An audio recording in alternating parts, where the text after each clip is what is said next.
Saudari dan saudara yang terkasih di dalam Tuhan Yesus, marilah kita berdoa. Doa yang diajarkan oleh Tuhan Yesus sendiri. Dalam nama Bapa dan Putra dan Roh Kudus. Amin. Bapa kami yang ada di surga, dimuliakanlah namamu. Datanglah kerajaanmu, dan jadilah kehendakmu di atas bumi seperti di dalam surga. Berilah kami rejeki pada hari ini, dan ampunilah kesalahan kami, seperti kami pun mengampuni yang bersalah kepada kami. Dan janganlah masukkan kami ke dalam pencobaan, tetapi bebaskanlah kami dari yang jahat. Ya Roh Kudus, hadirlah saat ini untuk memimpin dan membimbing kami dalam membaca firman Tuhan Yesus dan merenungkannya, sehingga kami dapat mengerti maknanya dan dapat kami laksanakan dalam hidup kami sehari-hari di tengah masyarakat kami. Pembacaan Injil Matius bab 6 ayat 24 sampai dengan ayat 34. Jangan khawatir hari esok. Dalam khotbah di bukit, berkatalah Yesus, "Tak seorang pun dapat mengabdi kepada dua tuan, karena jika demikian, ia akan membenci yang seorang dan mengasihi yang lain, atau ia akan setia kepada yang seorang dan tidak mengindahkan yang lain. Kalian tidak dapat mengabdi kepada Allah dan kepada Mamon. Karena itu aku berkata kepadamu, janganlah khawatir akan hidupmu, apa yang hendak kalian makan atau minum, dan janganlah khawatir pula akan tubuhmu, apa yang hendak kalian pakai. Bukankah hidup itu lebih penting daripada makanan, dan tubuh itu lebih penting daripada pakaian? Pandanglah burung-burung di langit, yang tidak menabur dan tidak menuai, dan tidak mengumpulkan bekal dalam lumbung, tetapi diberi makan oleh Bapamu yang di surga. Bukankah kalian jauh melebihi burung-burung itu? Siapakah di antara kalian yang karena kekhawatirannya dapat menambahkan sehasta saja pada jalan hidupnya?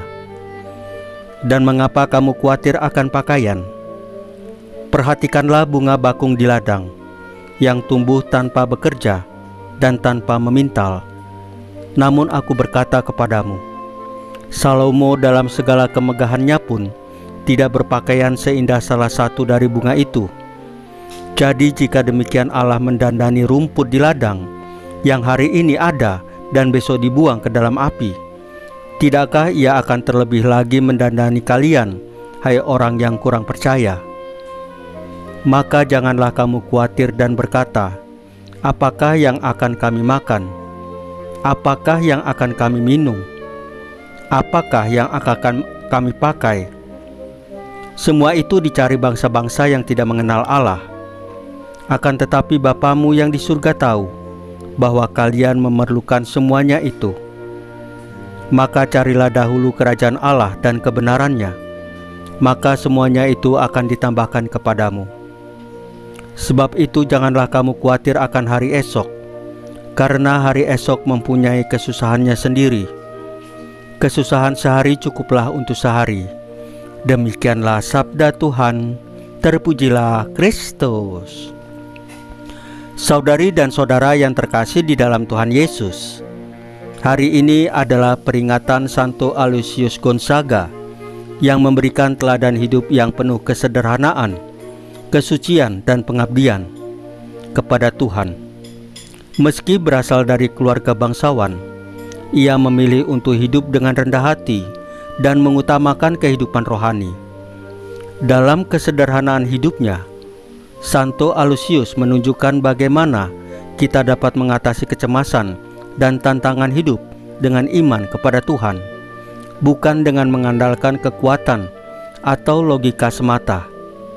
Ia mengabdikan hidupnya untuk melayani sesama, terutama membantu orang sakit dan mereka yang lemah, serta menunjukkan kasih yang tulus kepada semua orang.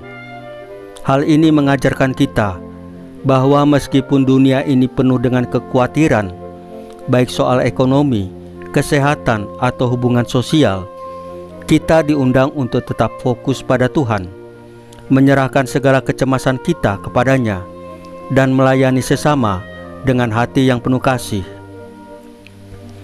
Tuhan Yesus dalam Injil Matius hari ini mengingatkan kita untuk tidak khawatir tentang kehidupan kita. Banyak orang merasa tertekan dan cemas tentang masa depan. Namun Tuhan Yesus mengatakan bahwa kekhawatiran kita tidak akan menambah 1 inci pun pada umur kita. Kecemasan justru menghalangi kita untuk menikmati hidup yang Tuhan anugerahkan. Dalam ajaran Gereja Katolik, kita diajarkan bahwa kecemasan adalah bentuk ketidakpercayaan kepada Tuhan yang selalu menyertai kita.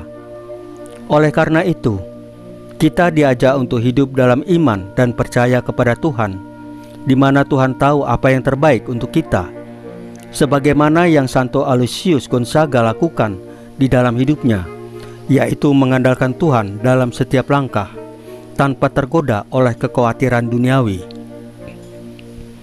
Lebih lanjut, Tuhan Yesus mengingatkan kita untuk tidak melayani dua tuan. Cinta terhadap kekayaan dan hal-hal duniawi dapat menjauhkan kita dari Tuhan. Kita diundang untuk mengutamakan kerajaan Allah dan kebenarannya, dan Tuhan akan menambahkan segala yang kita perlukan. Ini adalah panggilan untuk hidup sesuai dengan nilai-nilai Injil, bukan apa yang dunia tawarkan.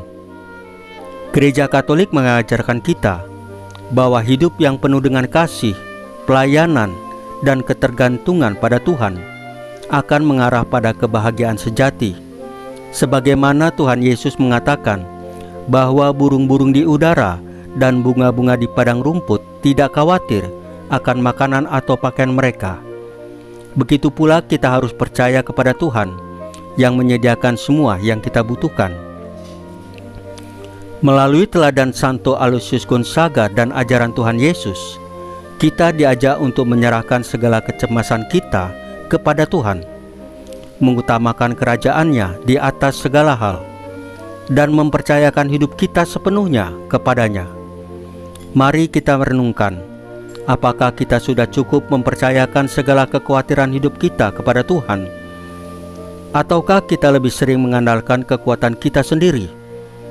Semoga kita diberi keberanian untuk hidup seperti Santo Aloysius Gonzaga, dengan hati yang penuh iman dan kasih, menyerahkan segala kebutuhan hidup kita kepada Tuhan, dan terus mengutamakan pelayanan kepada sesama. Semoga Tuhan memberkati kita dengan kedamaian dan ketenangan dalam menghadapi segala tantangan hidup. Saudari dan saudara yang terkasih di dalam Tuhan Yesus, marilah kita berdoa. Ya Tuhan Yesus yang penuh kasih, kami bersyukur atas segala anugerah-Mu yang tiada tara. Bantulah kami untuk selalu mengandalkan Engkau dalam setiap langkah hidup kami. Jauhkanlah kami dari kecemasan yang membuat kami ragu, dan biarkanlah kami selalu hidup dalam ketergantungan penuh kepadamu. Semoga kami dapat mengutamakan kerajaan-Mu dan melayani sesama dengan hati yang tulus, seperti teladan Santo Aloysius Gonzaga. Salam Maria, penuh rahmat, Tuhan sertamu. Terpujilah engkau di antara wanita, dan terpujilah buah tubuhmu Yesus. Santa Maria Bunda Allah, doakanlah kami yang berdosa ini, sekarang dan waktu kami mati. Ya Tuhan Yesus, tambahkanlah iman kami hanya kepadamu saja, karena hanya Engkaulah Tuhan dan Juru Selamat kami satu-satunya, tidak ada yang lain. Dalam nama Bapa dan Putra dan Roh Kudus. Amin. Saudari dan saudara yang terkasih di dalam Tuhan Yesus, bacaan firman dan renungan hari ini sudah selesai.